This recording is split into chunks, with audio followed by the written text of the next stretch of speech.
पाकिस्तानी और भारतीय मद्दाहों के दिलों पर राज करने वाली डिंपल क्वीन हानिया आमिर की सोशल मीडिया पोस्ट ने सबके दिल जीत लिए।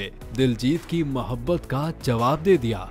भारतीय गुलकार दिलजीत दोसांझ के कॉन्सर्ट में हानिया आमिर की एंट्री की वीडियो ने न सिर्फ पाकिस्तान बल्कि भारतीय मीडिया पर भी धूम मचा दी।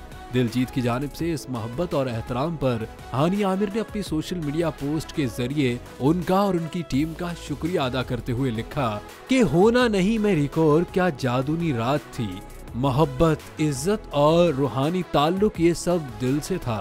हानिया ने दिलजीत के लिए मजीद लिखा कि सर एक ही दिल है, कितनी बार जीतोगे।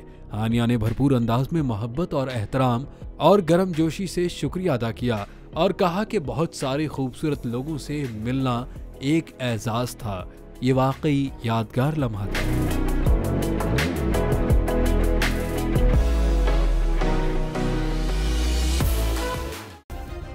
सब्सक्राइब करें और बेल दबाएं ताकि कोई खबर रह न जाए।